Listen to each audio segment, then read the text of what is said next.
Welcome to easy economics. चलिए start करते हैं।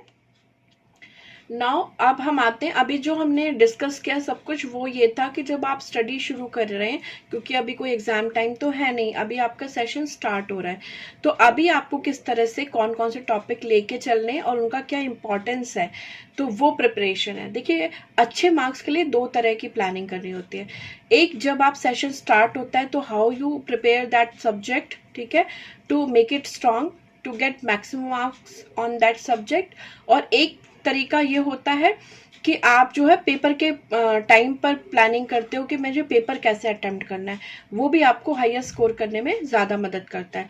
तो अभी तक का जो पार्ट था और ये जो मेरे टिप्स हैं, ये अभी आपके स्टार्टिंग सेशन में आपको हेल्प करेंगे कि आपको क्या व्यू लेके चलना है, क्या विजन लेके चलना है to get the 90+ marks in the economy, ठीक है। और उसके बाद हम पेपर कैसे करना है वो डिस्कस करेंगे, ठीक है। नाउ टिप्स ऑफ प्रिपरेशन क्या है? Choose only one book. ये बहुत इंपॉर्टेंट है, क्योंकि क्या होता है कि अलग अलग राइटर की बुक्स हैं, कोई कहता है ये अच्छी है, कोई कहता है वो अच्छी है, सबका अपना अपना पॉइंट ऑफ व्यू है। और हम क्या करते हैं उस परेशानी में, हमें तो अच्छे मार्क्स लेने हैं, हम कई बच्चे बहुत सी बुक्स ले लेते हैं, ये 2-3 तो ले ही लेते हैं, कभी इसमें से पढ़ते हैं कभी उसमें से पढ़ते हैं, तो वो मत करिएगा प्लीज। आप इस तरह से अपने आप को मिसगाइड करते हैं। तो एक बुक लीजिए और पूरा कॉन्फिडेंस से उसी को पढ़िए। और बुक सभी अच्छी होती हैं, किसी में ज़्यादा अच्छा एक्सप्लेनेशन होता है, बट जो है मेरे ख्याल से एक बार आप डिसाइड कर लीजिए और फिर उस बुक पे आप उसको बेस बना के करिए, ठीक है। एक टाइम बाउंडेड टारगेट बनाइए, ठीक है। टाइम बाउंडेड टारगेट होना बहुत ज़रूरी है, बिकॉज इससे क्या होता है, आपका टाइम वेस्टेज जो है वो बच जाता है, ठीक है। और एक आप रिस्पॉन्सिबिलिटी आपके ऊपर आ जाती है कि हाँ, आपको एक दिशा मिलती है कि इतने टाइम में ये चीज़ हो जानी चाहिए, ठीक है। तो ये इसके लिए आप टाइम बाउंडेड टारगेट प्लीज़ बनाइए। आप मतलब 2 डेज का एक टारगेट रखिए कि ये टॉपिक मुझे इन 2 दिनों में कंप्लीट करना है। और अगर किसी वजह से वो नहीं भी हो पाता तो देखिए, आप अपना बेस्ट ट्राई करिए। अगर नहीं हो पाता तो 3rd डे कर लीजिए, बट जो है एक आपका टाइम बाउंडेड टारगेट ना आपको जल्दी जल्दी करने में जो बहुत हेल्प करता है, तो इस तरह से होना चाहिए। उसके बाद practice important topic every 10 days. ये जो आपने 2-2 दिन के अपने टॉपिक बनाए, ये हर 10 दिन बाद आपको वो, चाहे आपके 4 टॉपिक कंप्लीट हुए, 5 टॉपिक कंप्लीट हुए, depend upon the topic and the detail of the topic. अगर टॉपिक छोटे हैं तो ज़्यादा कवर हो जाएंगे, बड़े हैं तो 2-3 ही कवर हो पाएंगे। तो उनका हर 10 डेज में आपको एक प्रैक्टिस सेशन लेना चाहिए अपने का, जिससे आपको आइडिया हो जाएगा कि मैंने तो तैयार किया, but how much I am prepared now. तो वो आपको आइडिया होगा, तो आपको पता चलेगा कि अभी मैं आगे फर्दर जाऊं या मैं इन टॉपिक्स को और बेटर करूं, ठीक है। आप इतनी जल्दी भी मत करिए कि बस क्या होता है कि हम 2-2 दिन के टारगेट बनाते हुए पूरा महीना कवर कर लिया, और जब हम दोबारा रिवीजन करने बैठते हैं तो हमें कुछ याद ही नहीं आता होता है, तो इससे हमारा कॉन्फिडेंस डाउन होता है, ठीक है। हमें डाउट होने लगता है कि हमारी मेमोरी खराब है, बट ऐसा नहीं होता। आप अपना टाइम बाउंडेड टारगेट बनाइए और हर 10 डेज में प्रैक्टिस करिए, और जो वीक रह गए उनको दोबारा प्रिपेयर कर लीजिए। और जब आप उतना अच्छे से कर लें तभी आप आगे फर्दर बढ़िए, ठीक है। टाइम लग जाएगा, बट चीज़ें क्लियर होती चली जाएंगी, आपका कॉन्फिडेंस बिल्डअप होता है। और मैं बताऊँ आपको, स्टडी में ना प्रिपरेशन जो है, प्रिपरेशन की स्ट्रेटेजी जो होती है वो बहुत हेल्प करती है, पर सबसे ज़्यादा हेल्प आपकी करता है आपका कॉन्फिडेंस। उसको आप मत गिरने दें किसी भी स्थिति में, ठीक है। अब हम आते हैं एग्जाम पॉइंट ऑफ व्यू से, क्या होती है प्रॉब्लम ऑफ द पेपर। अब क्या करें एग्जाम में, इससे पहले हम ये जानें कि हमारे पेपर में एक्चुअल में प्रॉब्लम आती क्या है, ठीक है। कौन सी ऐसी चीजें हैं जो मैं अच्छे मार्क्स लेने में रोकती हैं। वो है mismanagement during the exam time.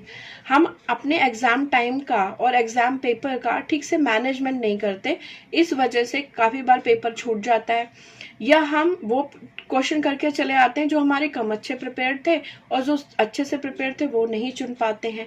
हमें बाद में रिग्रेट होता है कि अरे ये क्वेश्चन कर लिया होता तो ज़्यादा अच्छा था, ठीक है। कई बार तो आपका सिलेक्शन ही थ्योरेटिकल क्वेश्चन ज़्यादा आप सेलेक्ट कर लेते हैं, टाइम बहुत ज़्यादा उसमें वेस्ट हो जाता है और टीचर पे भी उसका अच्छा इंप्रेशन नहीं पड़ता, ठीक है। तो ये चीज़ जो मैनेजमेंट है ना पेपर का, वो बहुत ज़रूरी है, ठीक है। वो 3 घंटे जो है उसमें आप जितना अपनी शार्पनेस दिखा पाएंगे, आपकी सारी प्रिपरेशन जो है उस टाइम आप समझिए फ्रूटफुल हो जाएगी, ठीक है। अब कमांड ऑन द डायग्राम, अगर आपका सब्जेक्ट ऐसा है, मैं तो इकोनॉमिक्स की बात करूँ, मुझे पता है कि उसमें डायग्राम है, लेकिन कोई और भी ऐसे बच्चे जो कि किसी और सब्जेक्ट के पढ़ते हैं, पढ़ाई करते हैं, और अगर वो स्ट्रैटेजी सब जानना चाहते हैं और उस सब्जेक्ट में डायग्राम है, तो देखिए मेक श्योर कि आपने वो क्वेश्चन जरूर कवर किए हो जिसमें डायग्राम यूज होता है।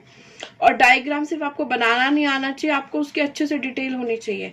और उसके बाद देखिए क्या होता है, आजकल एक ट्रेंड चल गया है वैल्यू बेस्ड क्वेश्चन का। ठीक है, हर पेपर में वैल्यू बेस्ड क्वेश्चन आते हैं, and most of the student don't know how answer value based question. क्या लैंग्वेज होनी चाहिए, क्या तौर तरीका होना चाहिए आंसर का, वो ये नहीं जानते, और ये अच्छे खासे मार्क्स कवर करते हैं। ठीक है, मतलब 5 मार्क्स के भी आते हैं, 4 मार्क्स के भी आते हैं, तो बच्चे इसमें लूज कर जाते हैं। तो ये 3 पॉइंट्स हैं जो कि मिसमैनेज होने की वजह से मोस्ट ऑफ द टाइम बच्चे अच्छा स्कोर करने से रह जाते हैं। तो इन पे हम बात करेंगे, पहले हमने जाना।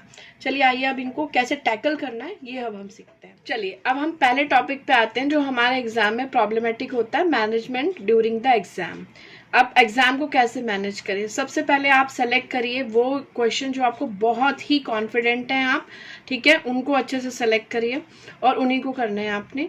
ठीक है, अब उनको क्या करना है, आपको पॉइंट वाइज लिखना है, आपको ऐसा पैराग्राफ में बिल्कुल नहीं लिखना, उनके सिलेक्शन मतलब लॉजिकल पॉइंट्स आप लिखिए, स्पेसिफिक बनिए एग्जाम में। इकोनॉमिक्स में तो मैं 100% आपको बोल रही हूँ कि आपको स्पेसिफिक रहना चाहिए।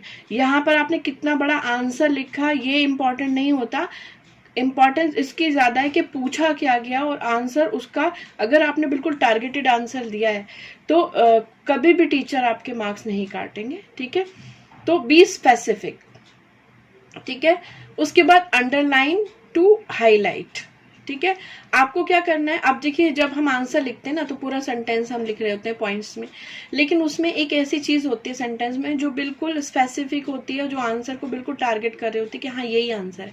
तो आपको क्या करना है, वहां पर उसे सजाने मत लगिए, आप उसको सिर्फ अंडरलाइन कर लीजिए, उससे वो हाईलाइट हो जाता है और टीचर की नजर में आता है, और एक टीचर को ये पता चलता है कि बच्चा पॉइंट भी लिख रहा है और उसमें क्या पॉइंट सबसे ज्यादा इंपॉर्टेंस रखता है, ये भी बात है। ठीक है, तो ये जरूर करिएगा, पॉइंट्स में लिखिए, स्पेसिफिक रहिए और हाईलाइट कीजिए अंडरलाइन से अपने पॉइंट्स को। वहां पर आप ब्लैक पेन ब्लू पेन मत करिएगा प्लीज, क्योंकि टाइम बहुत शॉर्ट होता है। अगर आपकी स्पीड इतनी अच्छी है तो मैं कहूंगी कि फिर आप कर सकते हैं इस चीज को कि आप ब्लैक और ब्लू का इस्तेमाल कर सकते हैं। ठीक है, अब इसके अलावा आपको read case study of the NCERT, her subject की केस स्टडीज जो है एनसीईआरटी ने प्रोवाइड कराई हैं, उनको गो थ्रू करिए, उन पे खूब अच्छे से आप टाइम थोड़ा लगाइए, उनको स्टडीज करिए। उससे क्या होगा, सारी इंपॉर्टेंट चीजें आपको रियल सिचुएशन में कैसे होती है ना, वो चीज का आइडिया होगा। ठीक है, इससे आपको वैल्यू बेस्ड क्वेश्चन में बहुत हेल्प मिलेगी। इन क्वेश्चंस जो आपने मतलब कॉन्सेप्ट वाइज पढ़े हैं उनको और अच्छे से करने में आपको हेल्प मिलेगी, तो प्लीज उनको जरूर करिएगा। चलिए फिर अब हम डिस्कस कर लेते हैं हाई स्कोर इन सब्जेक्ट। वो जो पॉइंट्स थे कि आपको कैसे कैसे टाइम मतलब एग्जाम मैनेज करना है, क्वेश्चन कैसे अटेम्प्ट करने। अब क्या है, ये भी उसी का पार्ट है, choose question in which you can make the diagram. आप जिसमें डायग्राम बना सकते हैं वही क्वेश्चन ज्यादा सेलेक्ट करिएगा, क्योंकि जो पहले ही आप प्रिपरेशन इस हिसाब से रखिए कि डायग्राम बेस्ड क्वेश्चन को 100% करके जाइए। ठीक है, डायग्राम बेस्ड क्वेश्चन लेने की क्या वजह होती है, इट कैन चेक इजीली, ये बहुत आसानी से चेक होता है, और आप जानते हैं जितनी आसानी से चेक होगा उतनी आसानी से आपको नंबर भी मिल जाएंगे। ठीक है, गिव गुड इम्प्रेशन, इससे टीचर पे इम्प्रेशन बहुत अच्छा पड़ता है, एक उनका मतलब बन जाता है इम्प्रेशन कि बच्चे को काफी नॉलेज है। ठीक है, make sure to complete diagram in 30 second to 1 minute. ठीक है, ये श्योर करिए कि ये जो डायग्राम है ना, आपकी इतनी प्रैक्टिस होनी चाहिए कि डायग्राम को आप 30 सेकेंड टू 1 मिनट कर पाए में ही कंप्लीट कर लें। ठीक है, अगर इससे ज्यादा आपको देर लगती है तो एक्सप्लेन भी करना होता है, तो वहां पर फिर नहीं तो आप बाकी क्वेश्चन में लैग कर जाएंगे अगर डायग्राम बनाने में इतना टाइम लगेगा, क्योंकि आप स्केल पेंसिल ये सब चीज यूज होती है, तो एक डायग्राम बनाने की प्रैक्टिस होनी चाहिए 30 सेकेंड 1 मिनट से ज़्यादा आप ना लें, ठीक है, ये ध्यान में रखें, आप इतनी प्रैक्टिस हो। उसके बाद सेल्फ एक्सप्लेन्ड होते हैं डायग्राम। डायग्राम बनाना इसलिए इजी कहते हैं कि बना लें आप, थोड़ा सा प्रैक्टिस की ज़रूरत पड़ती है, बट जब आप बना लेते हैं तो बाकी क्वेश्चन आपके लिए आसान हो जाता है, क्योंकि जो डायग्राम ना सेल्फ एक्सप्लेन्ड होता है, उसमें इतने पॉइंट्स यूज हो रहे होते हैं कि जो आपने बनाया पहले तो आप उसी को एक्सप्लेन कर लीजिए, फिर क्वेश्चन के हिसाब से और पॉइंट्स लिख दीजिए, बस आपका एक बड़ा आंसर तैयार हो जाता है। आपको थ्योरेटिकल क्वेश्चन की तरह पूरा पूरा एक पेज नहीं भरना पड़ता, और उससे ज़्यादा अच्छा इंप्रेशन आता, उससे ज़्यादा मार्क्स आप ले जाएंगे, ये 100% श्योर है। ठीक है, तो डायग्राम बहुत, अगर आपको बनाना आ गया है, प्रैक्टिस है आपकी, तो समझ लीजिए आपके लिए पेपर बहुत आसान हो जाता है। अब बात आती है वैल्यू बेस्ड क्वेश्चंस की। ये मैंने प्रॉब्लम ऑफ एग्जाम में आपको बताया था कि मैनेजमेंट करना है, आपको डायग्राम क्वेश्चन जरूर करने हैं। ये हाईएस्ट स्कोर लेने के टिप्स हैं, और टिप्स नंबर 3 है जिसमें आप लैग करते हैं most of the student, value based questions में। ठीक है, अब उसमें करना क्या होता है, देखिए पहले तो go through 2 times at least what is missing. ठीक है, आपको वैल्यू बेस्ड क्वेश्चन में एक वैल्यू पूछी होती है कि क्या वैल्यू इसमें हो रही है, तो देखिए आप पढ़कर कि कौन सी वैल्यू मिसिंग है इसमें। ठीक है, तो 2 बार जरूर पढ़िए ताकि आपको कॉन्सेप्ट क्लियर हो जाए। ठीक है, एक बार पढ़ा सोचने लग जाए ऐसा मत करिए, ठीक है, कंफ्यूजन हो सकती है आपको, तो प्लीज 2 बार उसे जरूर पढ़िए क्वेश्चन को, और सोचिए कि क्या मिसिंग है वैल्यू।